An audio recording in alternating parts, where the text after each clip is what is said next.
Salut à tous et bienvenue dans le Kosua Show. Aujourd'hui, j'ai l'honneur de recevoir Mamana Darren, distributrice de joie, une influenceuse et humoriste qui va bien nous faire rire.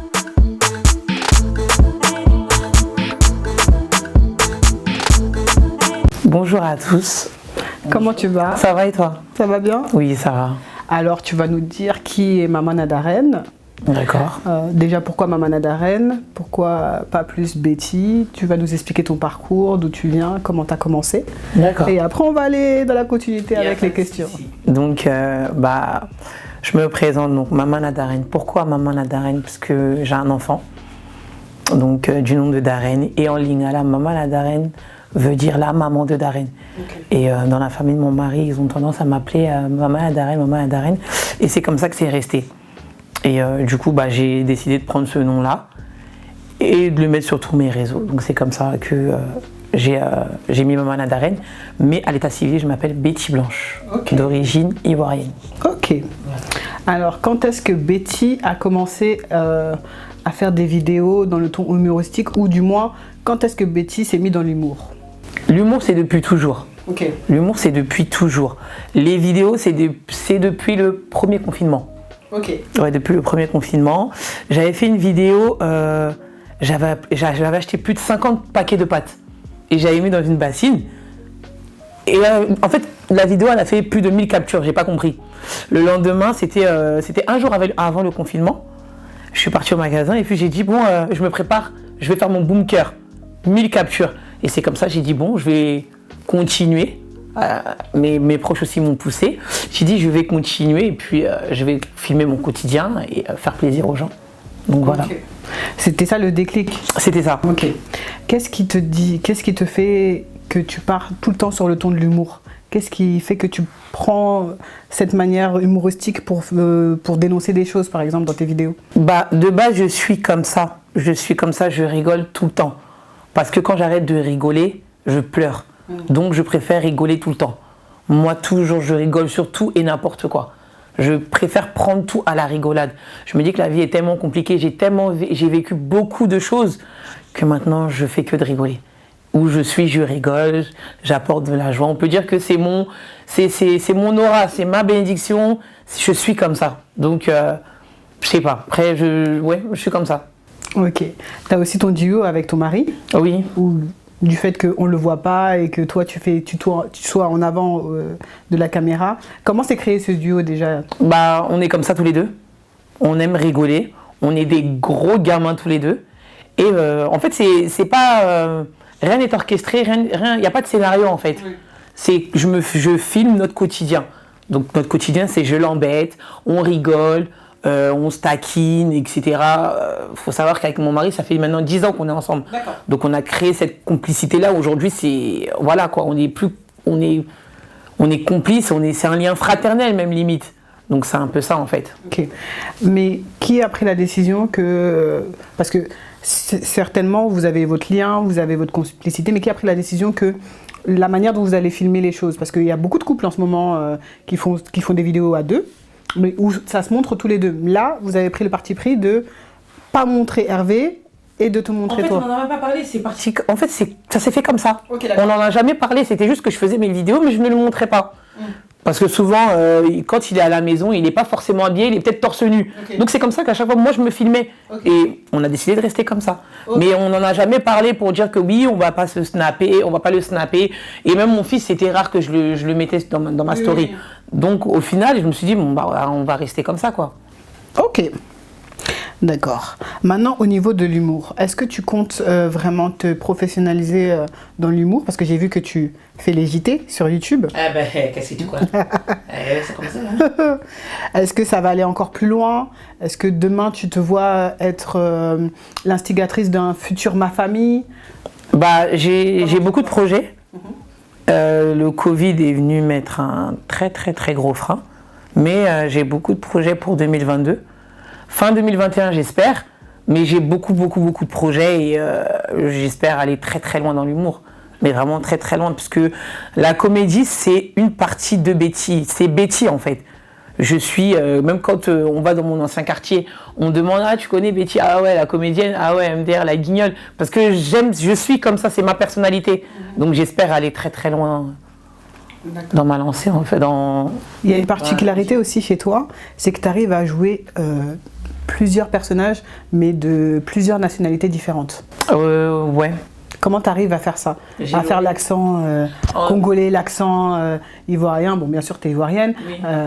Tu fais l'accent sénégalais, malien. Comment tu arrives à faire J'ai l'oreille très fine. Et j'ai grandi dans un environnement. Il y avait des Maliens, il y avait des Sénégalais, il y avait des Ivoiriens. Et moi, je regarde beaucoup les comédies africaines. Ok. Je regarde beaucoup les Guinéens, les Camerounais. Je regarde les comédies africaines. Donc, et comme j'ai l'oreille très fine, je retiens très très vite. Et c'est comme ça, en fait, à force de répéter, je peux regarder par exemple un film, je vais répéter juste une phrase qu'il vient de dire et ça va rester. Donc c'est comme ça, en fait. Ok. Mais c'est quelque chose aussi qui te plaît, du coup? Oui, ça me plaît. Oui, c'est plaisant, oui, quand même. Est-ce que tu te vois prendre des cours de théâtre pour perfectionner ça? Bien sûr. Ou tu te dis que tu vas rester autodidacte et À partir du moment où je veux aller loin, je serai obligée de me professionnaliser. Je serai obligée de prendre des cours.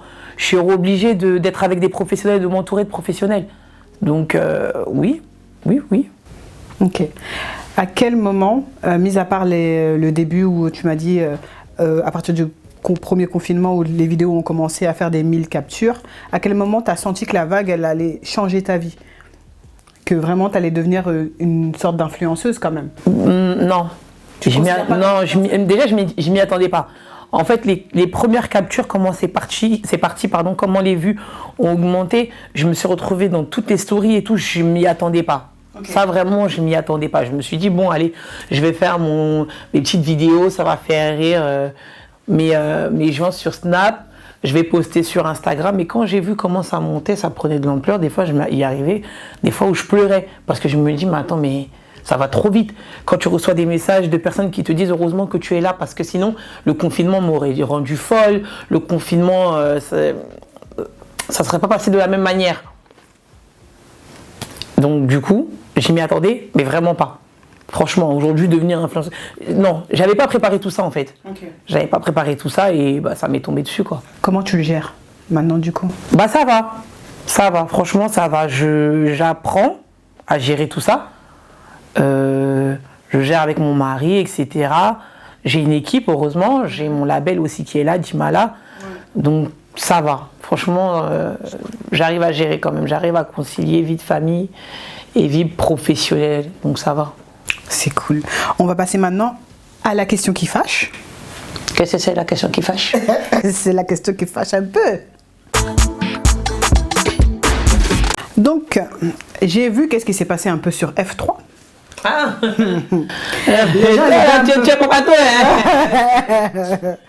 Donc, j'ai vu que les gens sont un peu cherchés, t'ont provoqué. Ça disait beaucoup, oui, mais toi tu es là, ton mari te trompe, ton mari a des filles dehors, ton mari. J'ai vu que tu as réagi de manière plutôt posée d'ailleurs. Mais qu'est-ce que ça te fait de te rendre compte que maintenant tu es un personnage public, donc les gens se permettent de se mêler de ta vie et te dire des choses comme ça, quoi. Dire que ton mari te trompe. Tu veux vraiment savoir? Ouais. Rien. Ça te fait rien? Rien. Ok. Encore si c'est quelqu'un en face de moi, une personne de vive voix me dit ça, je vais dire ok, ça va m'interpeller, ça va me faire mal. Des gens qui passent par F3, c'est des anonymes. Je vais m'énerver, je perds du temps. Ça me fait rien. Ok. Et tu penses qu'ils font ça pourquoi? Je sais pas, peut-être pour créer quelque chose, mais j'ai envie de te dire, si tu as envie vraiment de casser 10 ans de relation, il faut y aller. Hein. Parce qu'on en a vu des vertes et des pas mûres, donc il faut y aller vraiment. Donc en soi, ça me fait rien. Est-ce que c'est aussi pour ça que Hervé aussi préfère se mettre dans l'ombre, ou est-ce que vous comptez peut-être un jour... Pourquoi? Pour aller chercher les petites filles? Je sais pas. Mais les gars, là, ils peuvent aller chercher les petites filles. Oh, tu fais rire, toi. Non, il n'y a rien de tout ça là. S'ils veulent, ils n'auront qu'à continuer F3 là. Libre à eux de m'écrire ce qu'ils veulent. Ça peut les soulager. Peut-être que ces gens-là, ils sont stressés, ils ont passé de mauvaises journées, ils veulent se décharger sur moi. Allez-y, j'encaisse. Quand vous faites ça là, au contraire, le vu là, ça augmente. Ouais, je m'en fous. C'est ça. n'allez pas chercher le mari de Betty. Non, non, mais Je vous le dis déjà en même temps. non, faut pas dire n'allez pas chercher le mari de Betty. Faut dire Hervé, il est pour moi. C'est tout. C'est ça qui est le vrai point. Oui, tu avais fait d'ailleurs une vidéo sur Snapchat récemment pour dire à Hervé, enfin tu faisais des insinuations, tu jouais sur ça. Oui, oui, non, c'était l'année dernière. Par contre, il y avait une vidéo d'une fille qui disait que oui, les femmes mariées, etc. et tout. Donc ça m'a fait rire. Donc j'ai rétorqué, j'ai fait une petite vidéo et tout. Mais c'était pas, j'étais pas sincère quoi. C'était juste pour rigoler et tout. Ok. Alors, et comment tu penses faire évoluer votre duo du coup? Non, c'est pas un duo. Parce que moi, si je continue dans l'humour, Hervé, ça reste mon mari quoi. Ok. Donc non, c'est Hervé, c'est plus sur Snap parce que je montre mon quotidien. Ok. Sinon, demain, si je fais une série, je fais une web série, je fais un film, Ça sera pas toi, Hervé. ça sera Betty. C'est moi, c'est Betty qui veut faire de l'humour, c'est Betty qui veut faire de la comédie, c'est Betty qui veut faire une carrière, c'est pas Hervé. Ok. Donc voilà. Ok. On passe maintenant à la partie confession. Alors, comment vit ton entourage par rapport à la célébrité que tu as maintenant? Ta maman, tes proches? Ils sont contents. Ils sont fiers parce que depuis toujours, il faut savoir que ma mère, elle a toujours voulu me pousser à faire du théâtre. Ok. Depuis toute petite, quand j'étais en primaire, on la convoquait carrément pour lui dire que je débordais d'énergie, qu'il faut m'inscrire au théâtre, il faut que je fasse quelque chose parce que j'ai du talent, il faut que je fasse de l'art. Ok. Même quand il y avait les spectacles de fin d'année, si Betty Blanche, elle n'a pas un rôle, non, le spectacle, il est pas comme il devrait être. Donc, depuis toujours. Et quand je me suis lancée, ma mère, c'était la plus heureuse, mes frères et sœurs. Celui qui était un peu réticent, c'est Hervé. Ok. Parce que depuis longtemps, déjà, même, il y avait des web-séries ivoiriennes dans lesquelles je voulais tourner, mais Hervé ne voulait pas. Ok. Parce que c'est quand même exposer sa femme. Pour lui, c'est pas des rôles à Hollywood, donc tu vas pas aller te déshabiller ou tu vas pas aller faire des web-séries pour le plaisir et il n'y a rien derrière. Donc c'était vraiment lui le gros problème. Sinon, toute ma famille, mes proches, mon entourage, mes cousins, mes cousines, tout le monde, mais vraiment tout le monde me soutenait. Et tout le monde continue de me soutenir. Ok, c'est bien. Tu te sens entouré, tu te sens... Oui, beaucoup. Beaucoup, beaucoup, beaucoup, beaucoup, beaucoup, beaucoup, beaucoup, beaucoup, beaucoup. Par mon entourage, et maintenant que j'ai une communauté, ça fait encore plus plaisir. Donc, je me sens beaucoup, beaucoup soutenue. Beaucoup. Ok, on va passer maintenant au quiz. Et par un quiz musical, je vais te donner, on va mettre une musique, tu vas me dire, si tu arrives à me dire qui a chanté ou le titre de la musique. On t'a dit que je suis Shazam. T'inquiète. D'accord. Meleke. Ah, c'était même trop facile pour toi. On l'appelait Chico, il était vraiment riche. Ses affaires, c'est tout mec qui gérait ça. À la maison, c'est lui qui faisait tout. Dans le mot, il était ce bon petit. Chico faisait j'ai à ouvrir pour lui. Donc Meleke, c'est l'homme qui fait l'homme. Toi aussi, ça c'est ma berceuse. Et puis c'est mon réveil. Oh, quand même. C'était ta gamme, c'est ta gamme. Ah, toi aussi, Je mon savais. zouglou, toujours. Ah. On continue sur la lancée, on va passer au quiz culturel. Est-ce que tu peux nous dire qui est Doug Saga et en quelle année il est mort? Le créateur du coupé décalé qui est mort en octobre 2006. La précision même. Oui, non, j'ai pleuré. Toi aussi. On dit Doug Saga est mort et puis on va pas faire. Je connais quand même toi aussi. Hey. L'homme n'est rien. Donc, on va passer maintenant au quiz culinaire. Alors, en Côte d'Ivoire, à quelle heure on mange à l'oko? À 16h. Avec œuf et un petit piment à côté. Oh, souvent elle s'amuse, hein, moi. Oh, oh. Petit, ça, c'est ça que tu appelles cuse. Oh, oh. C'est ça. Ça, Faut tester un peu. ça à 16h quand même. Je connais, ça à 16h. Donc voilà, le quiz il est gagné, il est réussi. Donc tous les partenaires là, cherchez-vous pour ramener son cadeau. Ah, vraiment. C'est tout ce que j'ai à dire. Merci beaucoup. Voilà. Ensuite, on va passer maintenant au débat. D'accord. Donc pour le débat, on va parler de la télé-réalité. Est-ce que tu es pour? Est-ce que tu es contre? Que penses-tu de la télé-réalité à l'heure actuelle? Je suis pour, mais à l'heure actuelle, c'est devenu du grand n'importe quoi. Avant, au temps de Love Story, We Love Story, et même des premières saisons de Secret Story, il n'y avait pas de scénario. Aujourd'hui, c'est devenu du grand n'importe quoi. On peut dire même c'est des séries. C'est au nom de la vérité, eux. Oui. Nos chers voisins. Très mal joué même d'ailleurs. Mais c'est pour te dire que c'est plus de la télé-réalité en fait.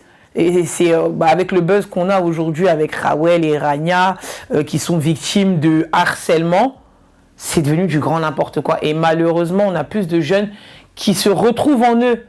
Des jeunes qui les idolent, des jeunes qui veulent leur ressembler, des jeunes qui sont à fond dans la télé-réalité. Tu vois, donc je trouve ça triste. Donc, au jour d'aujourd'hui, je regarde même plus la télé-réalité. Je regarde les buzz, mais je regarde plus la télé-réalité parce que ça m'intéresse plus. Est-ce que tu penses qu'il y a deux camps entre, par exemple, les influenceurs et les gens de la télé-réalité, ou sinon où tout ce monde arrive à se mélanger à peu près? Non, mais déjà, au jour d'aujourd'hui, t'as 5K sur Instagram, t'es influenceur. À 5K, t'en as déjà qui viennent mettre des si vous voulez tel partenariat, veuillez me contacter. Donc le mot même influenceur n'a même plus sa place. Ok. Tout le monde est devenu influenceur. Tout le monde est devenu influenceur. Parce que tu fais un débat, ou bien tu vas prendre ton snap, tu vas avoir quelques vues, on va te partager partout. Maman, tu es seulement influenceuse. Tu influences qui? C'est ça, Je te pose la question. c'est ça. Quel est le poids de la personne? Tu n'as pas de poids, tu viens, tu te dis que tu es influenceuse. Malembe Yaya, ce n'est pas bon ce que tu fais. Pour la jeunesse de derrière, je trouve que tu mens. Une autre question par rapport aux marques. Tu vois, il y en a, ils font beaucoup de... Il y a toute cette histoire de dropshipping et tout ça. Qu'est-ce que toi, t'en penses que ces gens-là qui se disent influenceurs vont vendre des choses, même des choses qui sont fausses, des colis qui n'arrivent pas? Tu vois tout ce poids qui vient là. En fait, c'est une machination. C'est prendre les gens pour des cons. C'est utiliser son influence, utiliser son nom pour vendre tout et n'importe quoi. Ça, c'est vraiment être un influenceur. Parce que tu influences les gens à aller acheter de la merde. Tu vois? Donc moi, quand je vois certains influenceurs qui viennent dire « Oui, j'ai pris telle gélule », même fleur même pousse pas en une nuit. Toi, tu prends gélule ce soir, le lendemain, tu as 30 pouces. Ça, c'est quel foutaise, c'est ça? Et est-ce que tu penses que la diaspora africaine peut créer un sorte de We Evans bien sûr, ça. Mais bien sûr, mais beaucoup même, bon même, bien même, bon, bien sûr, si vraiment on se met ensemble, on a des bons leaders, mais on va aller de l'avant. We Evans, c'est qui? C'est quoi? Alors pourquoi on ne le fait pas? Tu me poses la question. Mais je te demande. Ça, faut demander à les investisseurs. Il faut des investisseurs. Okay. Pour faire un projet, il faut des investisseurs. Il faut des gens qui se lèvent, qui disent ah, bon, allez, je porte le projet haut et fort et loin. Ensemble, on va y aller. S'il y a quelqu'un qui va, on va le suivre.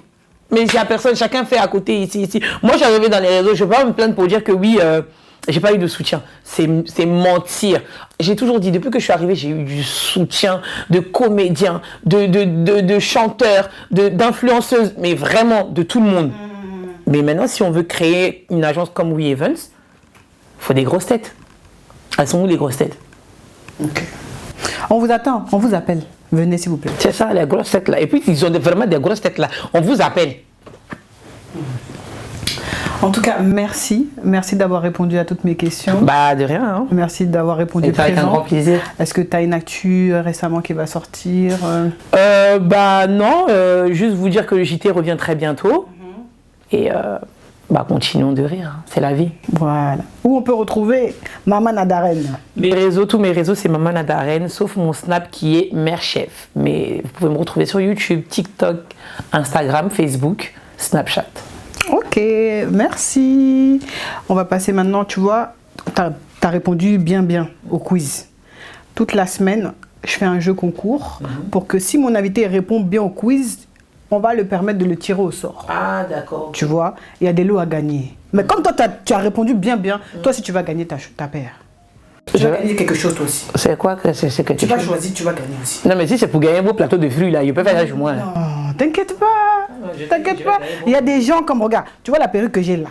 Il y a des gens comme femmes de Unique Touch. Ils font des perruques. Peut-être on va te faire un code promo pour ça. Tu vois? quelque chose c'est comme pas ça. gratuit, il y a quoi de promo? Il y a des codes de promo. Il y a par exemple, Souris Royale. Peut-être elle peut te faire blanchiment dentaire gratuitement. Voilà. Il y a plein de choses comme ça. Voilà.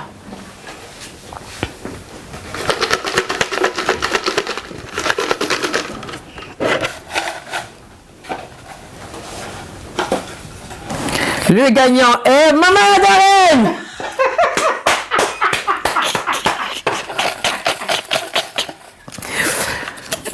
Alors, on a... Ma chérie, tu devais gagner, mais ton nom est trop compliqué. Tant pis. Hein. Tant pis.